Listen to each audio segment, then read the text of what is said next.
The ice cream is sweet, but the fight is bitter.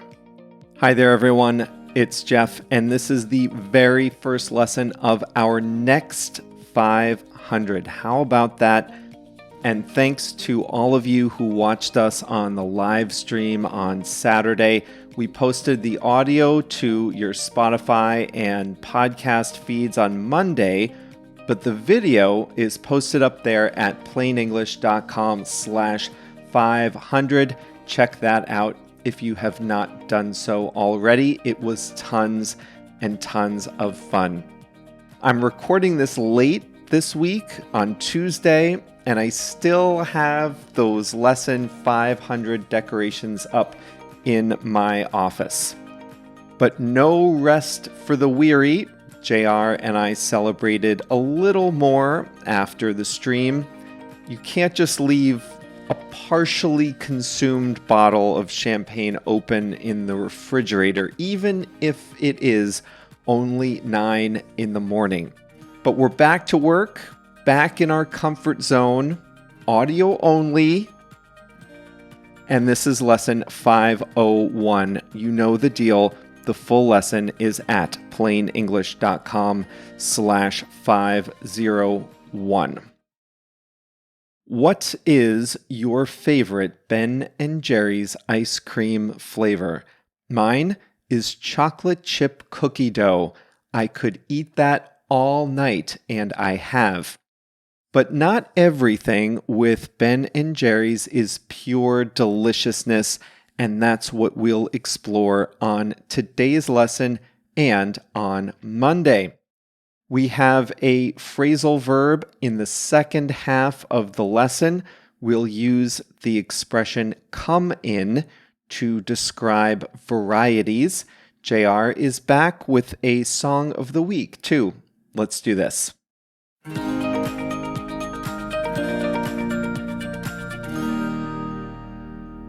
Years ago, ice cream in the grocery store came in 3 flavors: chocolate, vanilla, and strawberry. Often, the 3 flavors came side by side in a single container. If you were lucky, you could maybe find mint or chocolate chip, but that was about it. Today, ice cream comes in almost as many flavors and with as many ingredients as you can imagine. One ice cream brand is especially known for its wide variety of flavors: Ben and Jerry's. Glampfire Trail Mix ice cream has pretzel pieces, marshmallows, and almonds. Cherry Garcia has cherries and fudge. Other varieties taste like cinnamon buns, cannoli, and cold brew coffee, and those are just the ones that start with C. Ben and Jerry's attracts attention with partnerships with celebrities and brands. Netflix and Chilled has peanut butter ice cream with pretzels. Mint Chocolate Chance is made with Chance the Rapper's favorite flavors, mint and fudge brownies. Americone Dream features the face of Stephen Colbert, the former host of a political satire show.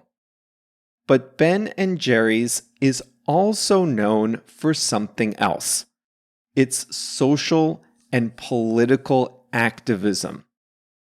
When the company was small, it committed to operating in a way that was consistent with social values. For example, the highest paid employee couldn't make more than 5 times the lowest paid employee. They also didn't buy dairy from cows treated with certain hormones. Customers liked the ice cream. They thought it tasted good and they liked the variety. Some customers also liked the company's social mission. They felt good buying from a brand with values. As a result, consumers were willing to pay a premium for a pint of Ben and Jerry's. Fast forward to the year 2000. Ben and Jerry's hit a ceiling and was struggling to grow and be profitable. At the same time, Unilever, one of the largest food companies in the world, had a different problem. They knew how to make massive amounts of food, but they didn't make as much profit on each sale. Unilever was looking for a premium ice cream brand. Ben and Jerry's appeared to be a good match. Unilever made an offer. In many ways, this was a classic story. A premium brand starts small, selling out of a single location. Consumers love it and are willing to pay more for this brand than for the more traditional brands they find in the big stores. The smaller brand expands and enjoys some success, operating with high margins and low volume. But eventually, the founders can't make the business grow very big, so they look for a buyer. The big boys in the industry look at that small brand with the high margins and they think, wow, our massive brands have much lower margins, but we know how to scale really big. Let's buy this premium priced product and just make it really big. Then we can enjoy the scale and the high profit margins. This happens in a lot of consumer-facing industries, but usually after the sale and after a brand gets really big, a little of that early magic goes away. Because part of what consumers like is the exclusivity. They like buying something small from individual owners. Even if the product is identical, it's just not the same when it's coming from an industry behemoth. Let's get back to the story about Ben and Jerry's. In 2000, the founders, Ben Cohen and Jerry Greenfield, agreed to sell the business to Unilever for over $300 million.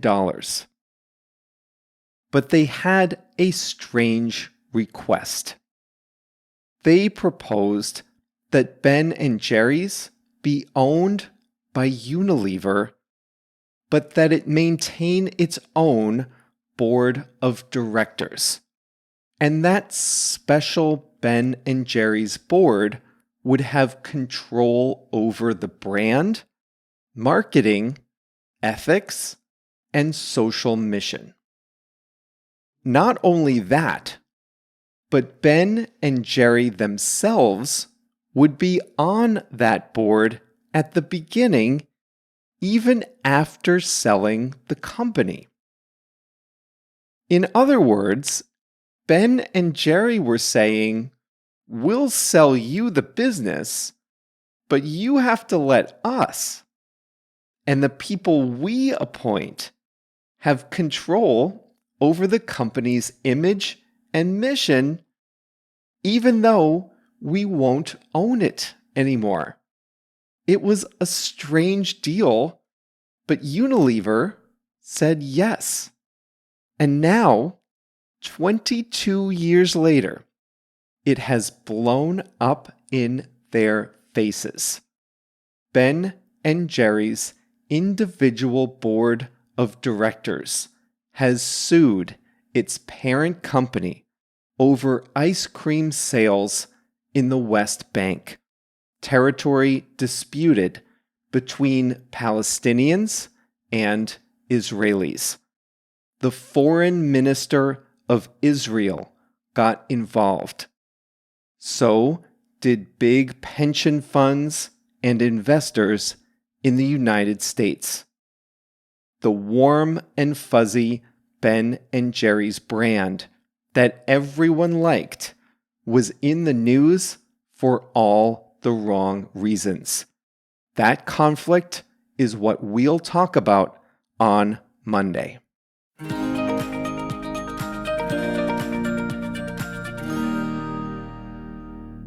Food is funny. People like to enjoy the story of their food and drink.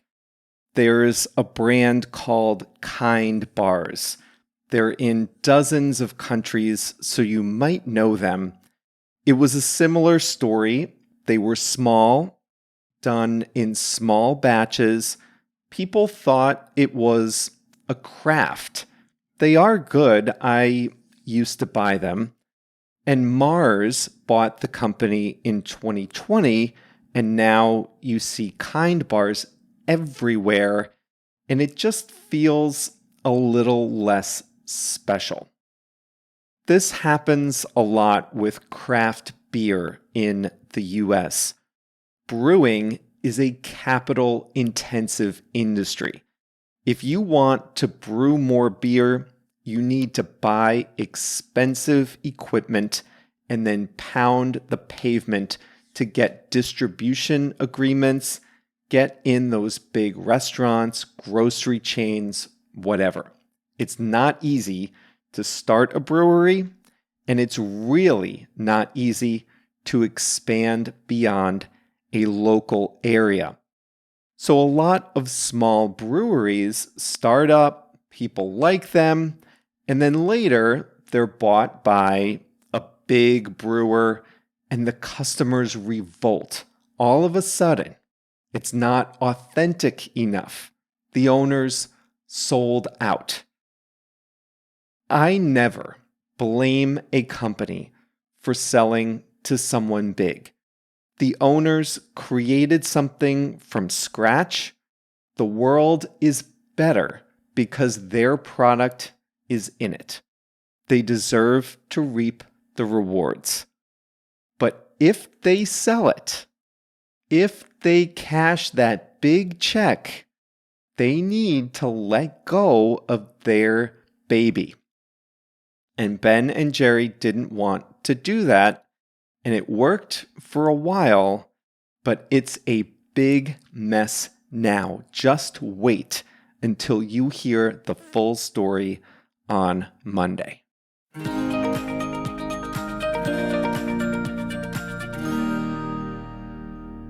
Come in is a phrasal verb we use to describe the variations of a product. So let's think about products that have a variation. A shirt can have multiple variations. It can have different sizes and different colors. A shirt can come in blue, black, green, yellow, whatever. It can come in small, medium, large, and extra large. When we say a shirt comes in 4 sizes, we mean that the same product is available in 4 variations: small, medium, large, and extra large. I just ordered some new Tide pods. Do you know what those are? Instead of pouring laundry detergent liquid into the washing machine, you can just toss a few of these little pods, little packets, into the washing machine. They come in many different scents, and they come in different sized packages. I usually get the big one, 84 pods, but they also come in smaller sizes if you don't need as many. So far, we've talked about size, scent, color. How about flavor? In today's lesson, I said that ice cream here in the US used to come in just 3 flavors: chocolate, vanilla, and strawberry. Who would want to live in a world like that? I don't know. Somehow people survived. Did you ever get one of those tubs of ice cream that had all 3 flavors in a row? It was weird. Nobody ever wanted strawberry, but there it was. Anyway, now ice cream comes in more flavors than you can imagine. Ice cream is available in many, many flavors. I've mentioned before that I drive a Mazda 3. The Mazda 3 comes in 2 body styles, a sedan and a hatchback. It's the same car, same interior, same color options, same front, same engine, same frame, same options, all that. The only difference is that the hatchback has a hatch and the sedan has a trunk. Can you think of other cars that come in both a sedan and a hatchback style?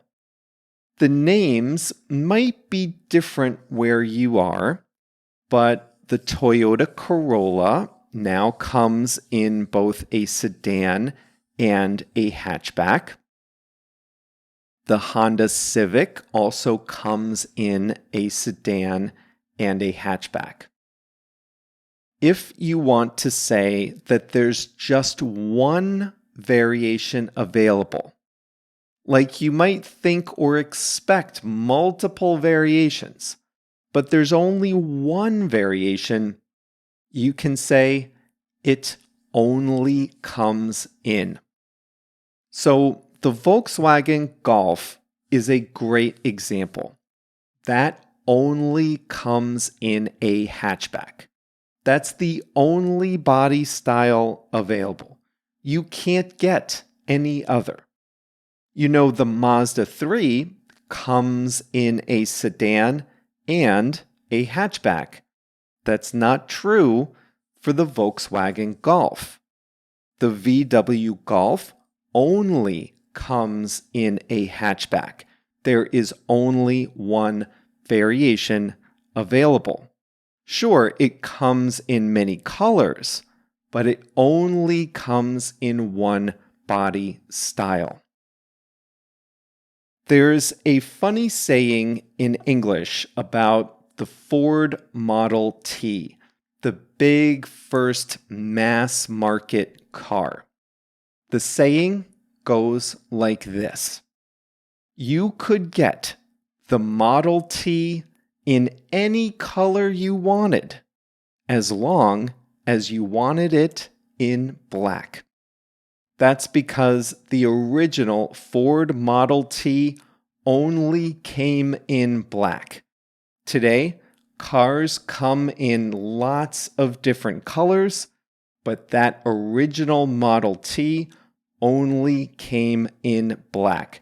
That was your only option.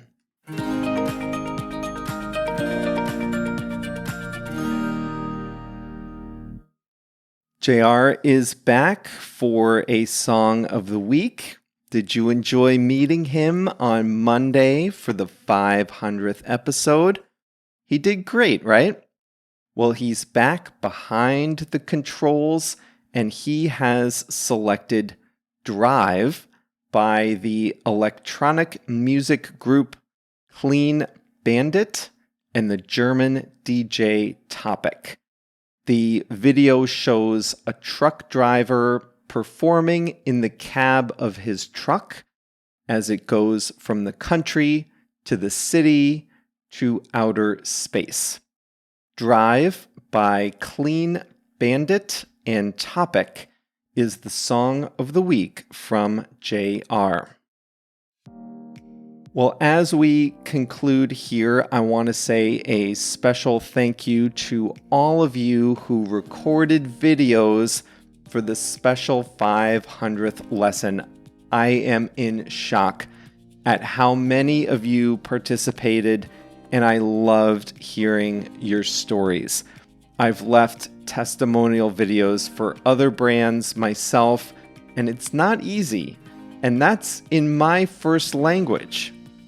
So you were all doing it in your second language or third, and I just loved all of your enthusiasm and your stories, so thank you so much. Now, if you haven't seen the final product, it's available at plainenglish.com/500 right below the video of the lesson. And that's all for today, number 501. Remember to join us on Monday for the end of the story about Ben and Jerry's. See you then.